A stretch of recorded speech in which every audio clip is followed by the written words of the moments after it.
ایران کا بادشاہ بہت دنوں سے پریشان تھا۔ یوں تو ہر طرف خوشحالی کا دور تھا، مگر بادشاہ کی پریشانی کی وجہ اس کی اکلوتی بیٹی شہزادی ثنا تھی۔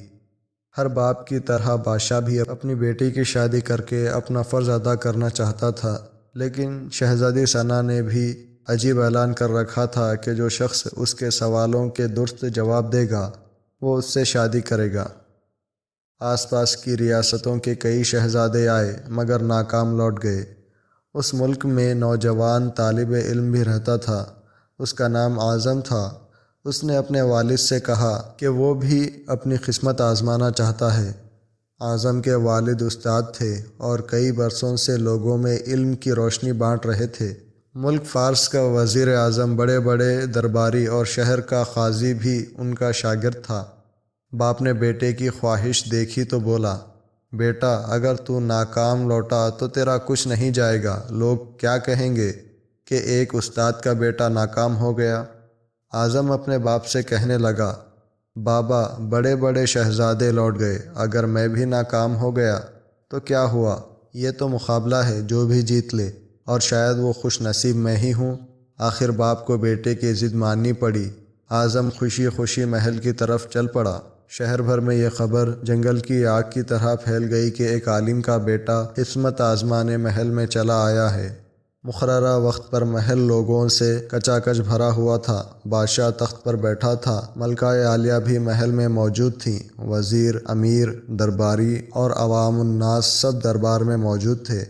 آخر شہزادی نے اپنا پہلا سوال کر ڈالا۔ اس نے شہادت کی انگلی فضا میں بلند کی۔ اعظم نے اپنی دیر توقف کیا اور پھر شہادت والی انگلی کے ساتھ والی انگلی بھی فضا میں بلند کی۔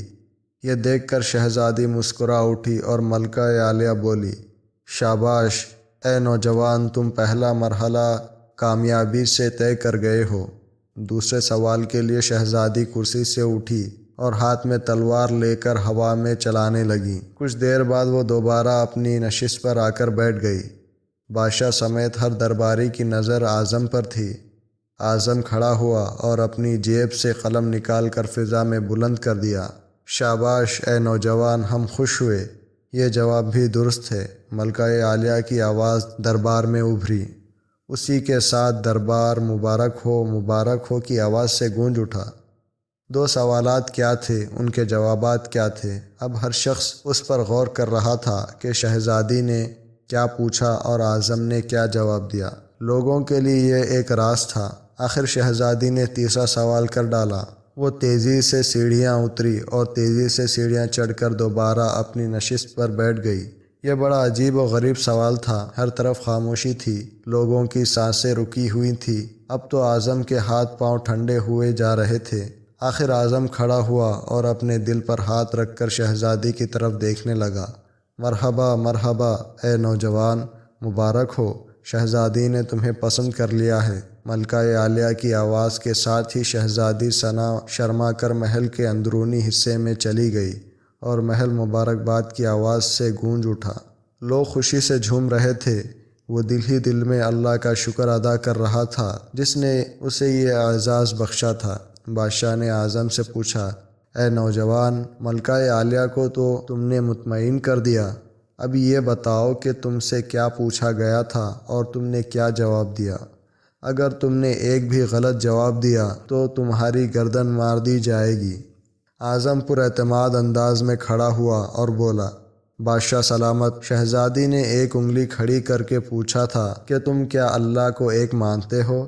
میں نے دو انگلیاں کھڑی کر کے جواب دیا کہ اللہ اور اس کے رسول صلی اللہ علیہ وسلم پر میرا ایمان اٹل ہے۔ بہت خوب، ہم خوش ہوئے، بادشاہ نے مسکرا کر کہا۔ اعظم بولا، اس کے بعد شہزادی نے تلوار چلا کر پوچھا تھا کہ اس سے بڑا کوئی ہتھیار ہے؟ میں نے جواب دیا، ہاں، قلم کا وار تلوار کے وار سے زیادہ کارگر ہوتا ہے۔ ماشاء اللہ نوجوان، تم نے ہمارا دل جیت لیا۔ تم نے ثابت کر دیا کہ جاہ و جلال، دولت و چشم کی علم کے سامنے کوئی حیثیت نہیں۔ لیکن تیسرا جواب؟ بادشاہ نے حوصلہ افزائی کرتے ہوئے پوچھا۔ اعظم نے آسمان کی طرف دیکھا اور کہنے لگا، بادشاہ شہزادی دربار کی سیڑھیاں اتری اور چڑھی، کرسی پر تھک کر بیٹھ گئیں۔ انہوں نے پوچھا تھا کہ میں تھک چکی ہوں، لیکن میرے جسم کی ایک چیز نہیں تھکی۔ میں نے جواب دیا، دل، یہ پیدائش سے لے کر موت تک بغیر تھکے دھڑکتا رہتا ہے۔ بادشاہ نے اعظم کو پاس بلا کر گلے سے لگا لیا اور کہا، اے لوگوں، گواہ رہنا، میں نے حقدار کا حق ادا کر دیا ہے۔ میری بیٹی ایسے شخص کی بیوی بن رہی ہے جس کے پاس علم کی دولت ہے، جسے کوئی نہیں چرا سکتا اور نہ کم کر سکتا ہے۔ بادشاہ نے اسی وقت خوشی خوشی اعظم اور شہزادی ثنا کی شادی طے کر دی۔